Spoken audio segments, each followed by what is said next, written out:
Ngayong araw, kami ang inyong magiging guro sa Filipino. Bago tayo magsisimula, ipapakilala muna namin ang aming mga sarili. Ako nga pala si Binibining Mary. Ako nga pala si Teacher Kemper. At ako ang pala si Teacher Kev.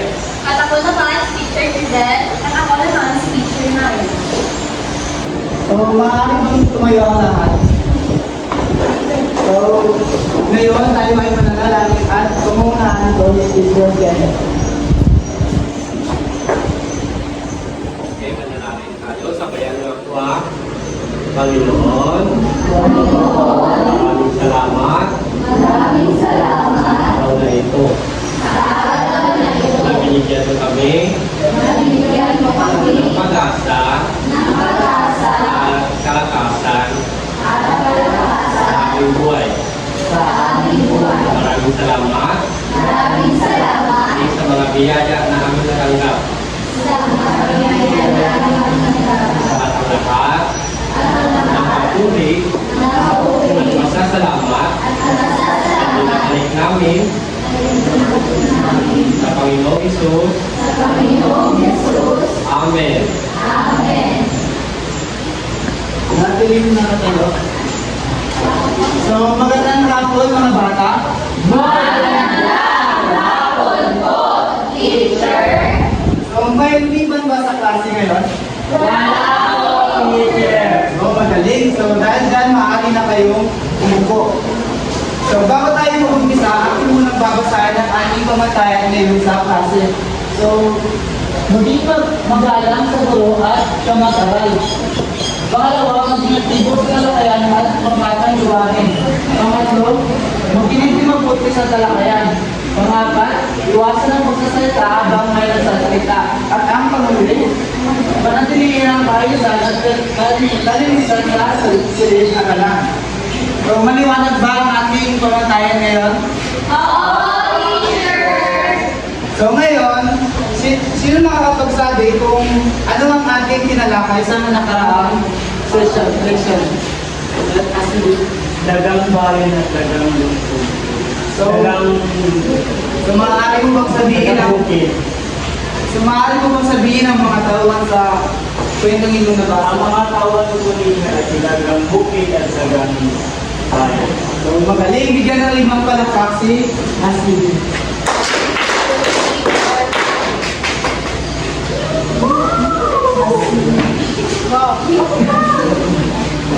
So, ngayon, bago tayo tutungo sa ating talakayan, magkakaroon muna tayo ng maikling gawain. Ito ay pangkatang gawain. Unang pangkat, ito, pangalawang pangkat, at ikatlong pangkat. So, ang gagawin nyo lang ay, bubukuin nyo ang larawan na tinunting sa papel na ito. So, ito ang unang pangkat, pangalawang pangkat.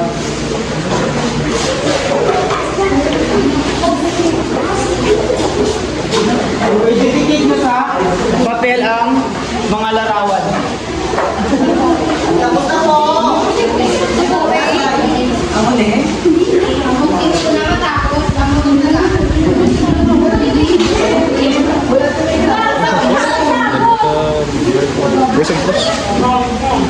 Teacher,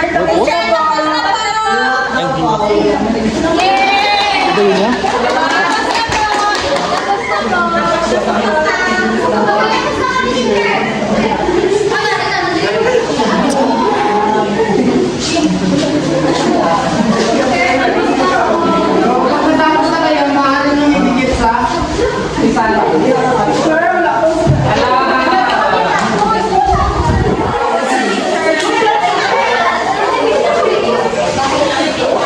Ako tayo yun.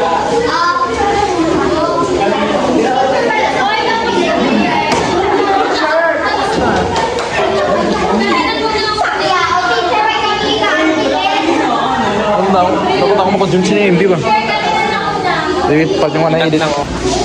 Okay, so ngayon, base sa larawang inyong nabuo, ano ang mapapansin nyo or ano ang kita nyo sa larawang inyong nabuo?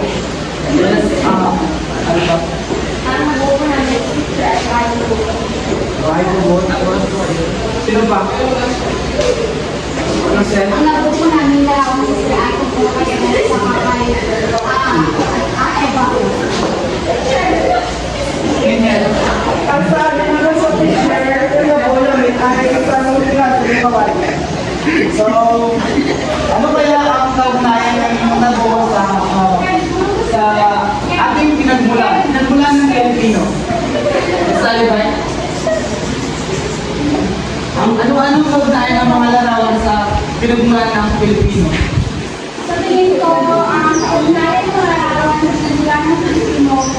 ay halimbawa nito ang mga kawayan kung saan sa Pilipinas umabot po kung saan ito mga dati pangit na bahay sa ating bansa kung saan ito naman ay sila ang Eva si Adana at Eva na pinagmulan ng mga tao.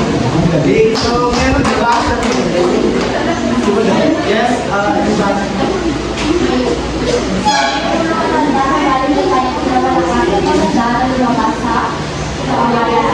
Oo, magaling. So, ang larawan na ating nakikita ay nagpapakita ng alamat kung saan nanggaling ang ating tayo mga Pilipino.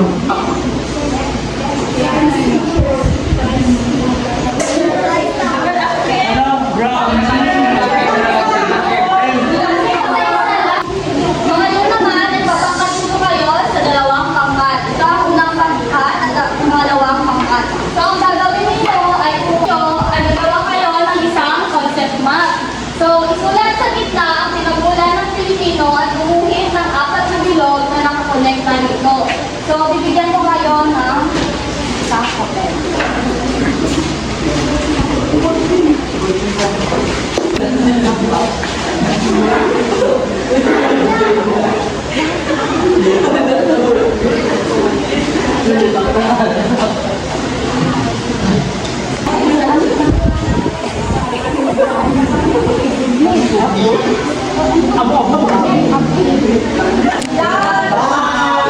Tapos na ba ang lahat? So ngayon, pumili ka doon ng isang mag-representa dito sa harapan at ipaliwanag ang inyong ginawa. Tapos ang mag-representa ng pangkat. So, ang aming mga pinagmula ng Pilipino ay ang kawayan. Dahil tayo mga Pilipino ay marami tayo, mayaman tayo sa kalikasan at mga kawayan. Pangalawa naman ay pangalawa. Tayo ay nagsisimbolo ang bahay kubo sa ating pagka-Pilipino. At pangatlo naman ay ating kultura. Tayo mga Pilipino ay mayaman tayo sa kultura at tradisyon, kaya hindi ito siya mawawala. Ang panghuli ay ang adan at iba. Ang adan at iba ay ayon sa kwento, dito tayo nagsimula. Magaling. So, bigyan ng limang palakpak ang unang pangkat. So, ang susunod naman ay ang ikalawang pangkat. Ngayon naman ang aming ginawa, so ginaya namin yung concept map, pinagmula ng mga Pilipino. So, ang pinagmula ng mga Pilipino ay mula sa kawayan, kung saan ang kawayan, tinuka ng ibon at nabiyak, doon lumabas, malakas at maganda. Pagkatapos, silang dalawa ay bumuo ng bahay kubo at ng pamilya, kung saan tayo ay lumagana. Ngayon mga bata, dadako na tayo sa pagbibigay ng gantimpala. Pero bago yan, meron muna tayong gagawin. Meron ako dito mga iba't ibang kulay ng card at ibibigay ko ito sa 4 na grupo. Bawat laman ng card na ito ay may iba't ibang kulay. At kapag bubunot ako dito mamaya, ang mga kulay na merong numero. At kung sino ang mabubunot ko, siya ang sasagot sa aking mga katanungan. Ito sa unang pangkat, pangalawa, pangatlo, at pang-4. Ang laman niyan ay ibibigay niyo sa inyong mga kagrupo. Bali, isa-isa kayong kulay.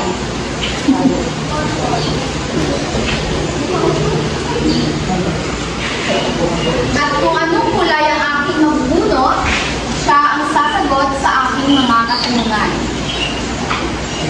Unang katanungan. Sa grupo ng pang-4, sino ang nakakuha ng kulay yellow?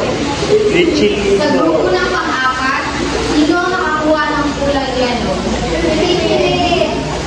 Okay, Richie, maaari ka bang tumayo? Bakit mahalaga nitong malaman kung saan nagmula ang mga Pilipino? Mahalagang malaman kung saan nagsimula ang mga Pilipino upang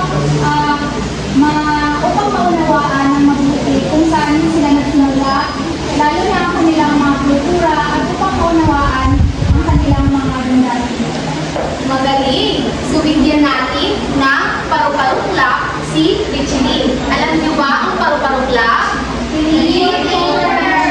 So, gagayahin niyo po 1, 2, 3. La la la la la. Ayun daw. 1, 2, 3. La la la la. So, sa pangalawang katanungan, bubunot ako. Sa pangkat pangalawa, sino ang nakabunot ng kulay yellow?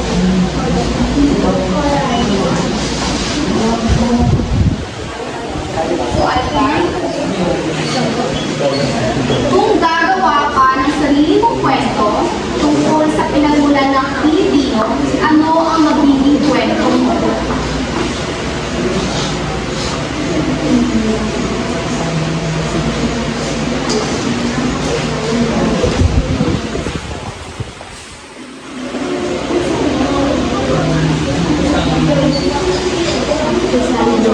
Kung gagawa ako ng sarili kong kwento patungkol sa Pilipino, ay ng pinamamalataan ko ako, ikaw, at kayo.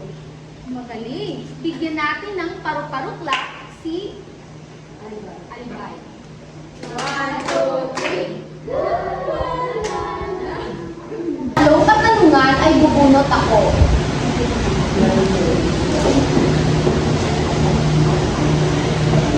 Sa pangkat pangatlo, sino ang nakakuha ng color orange?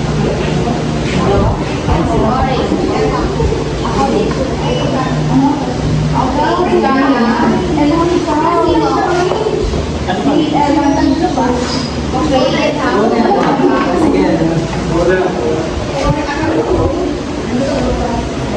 Paano mo maipapakita na ipagmamalaki mo ang pinagmula ng ating lahat?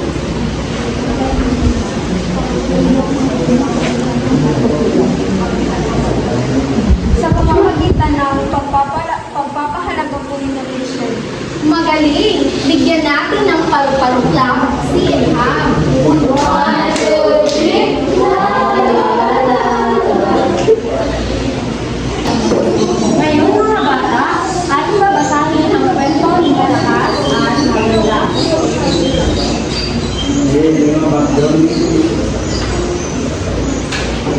Basahin ng sabay-sabay at unawain mabuti dahil meron akong mga katanungan at ang makakasagot ay magpala.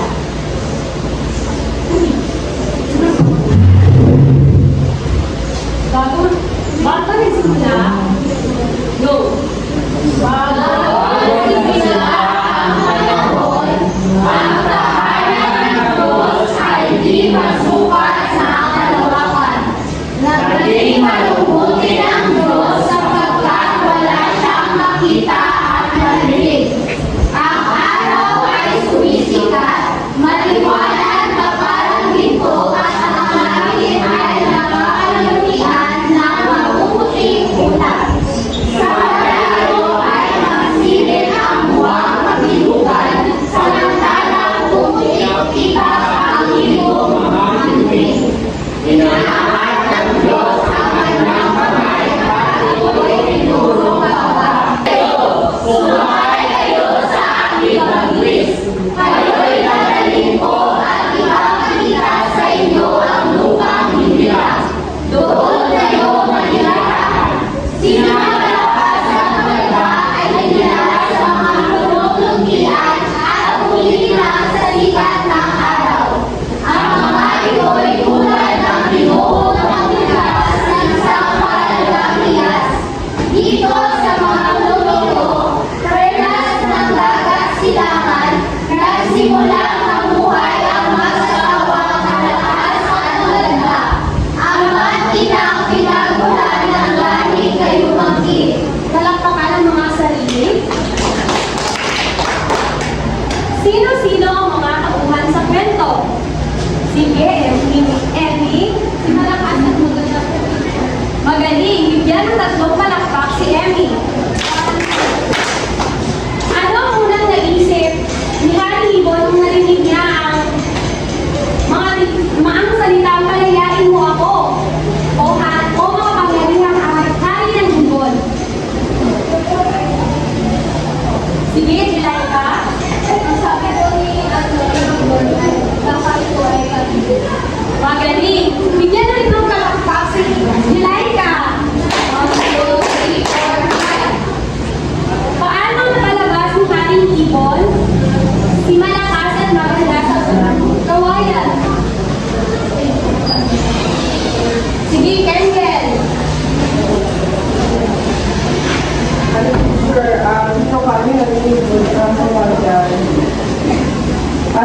ito kung kaya nakalabas si mga Magaling palakpakan si Kenya ng tatlong palakpak.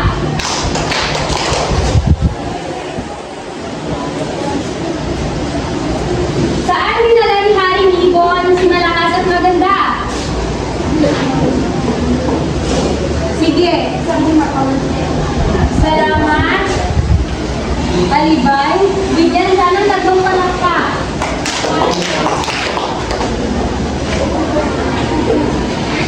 Para sa huli na natungan. Saan nagmula ang lahing kayumanggi? Bigaran. Bigyan ng tatlong palakpak si Bigaran. Magandang araw mga bata. Magandang araw po, teacher! Ayun na. Magandang araw mga bata. Magandang araw po, teacher! Magaling.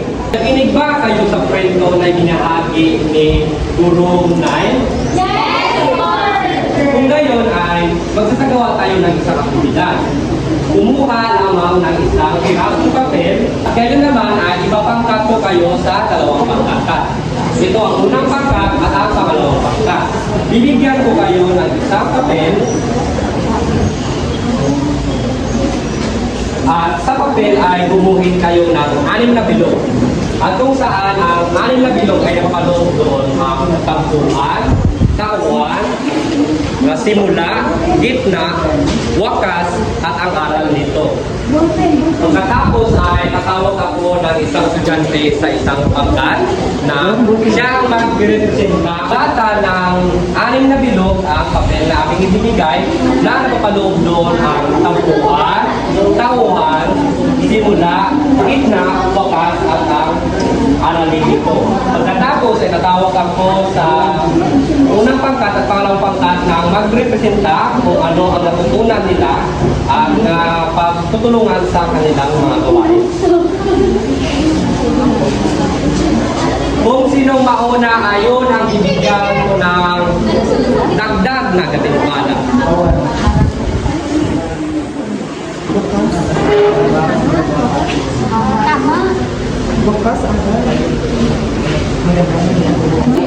Ang unang mag-uulat ay ang unang pangkat. Sa tauhan po namin ay sinulat namin dito ang malakas at maganda. Sa simula ay naging malungkot ang Diyos dahil wala siyang makita at marinig. Sa gitna naman ay may patibong. Sa panghuli naman ay namuhay ng payapa si malakas at maganda. Magaling! Bigyan ng Boom Boom Club si Alibay. Alam niya ba kung anong Boom Boom Club? Tuturo ko sa inyo kung paano. Una is, mag-clap ng 2 beses. 1, 2, at ganyan ng leeg. Ika-2, 1, 2, then, ganito. Pagka, ika-3 step, tatlong step ay, 1, 2, then, boom, boom. Kasi tayo ang lahat. Bigyan natin ng Boom Boom Club si Alibay. Pagbilang ko ng 3, 1, 2, 3, go! 1, 2, 1, 2, boom, boom!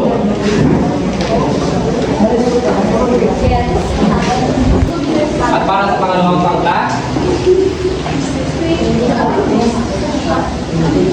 Para po sa aming tagpuan ay sa kakahuyan, mauhan po ay si malakas at maganda. Simula po ay tahanan ng Diyos, gitna, pinatok ng iyon ang kawayan, wakas, si malakas at maganda, ang pinagmulan ng lahing kayong manggi, aral, pagkakahalaga sa pinagmulan ng mga binibig.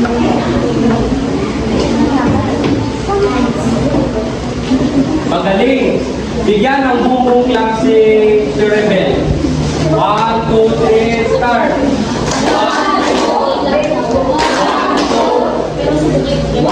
2, boom, boom!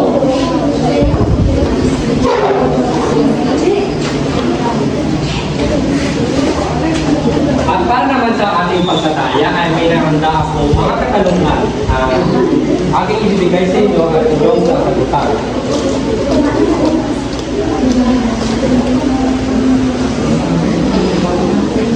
Pagdugtungin ang hanay A sa tamang sagot mula sa hanay B. Isulat lamang ang titik ng tamang sagot sa sagutang papel. So, bibigyan ko kayo ng 5 minuto upang sagutan ang mga simpleng katanungan. Tapos na bang lahat? Opo, teacher! Ngayon, ipasa ang papel sa harapan.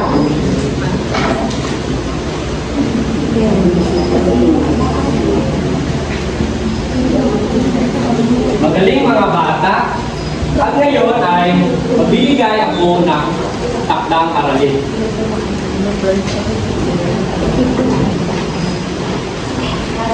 Para sa takdang aralin ay basahin ng lahat. Guhit ng isang larawan na nagpapakita ng iyong sariling versyon ng pinagmulan ng Pilipino. Okay, gumuhin ng isang larawan na magpakita ng iyong sarili version ng pinagmulan ng Pilipino. Pwede kayong maglagay ng mga iba't ibang uri ng mga kagamitan o hayop na kung sakali ay gusto nyo pamalitan ang original na version ng kwento. So, ipapasa ito sa next na ating pagkikita. Maraming salamat mga bata at inayayaan ko ang aking mga kasamahan na pumunta sa harapan at magsitayo ang lahat.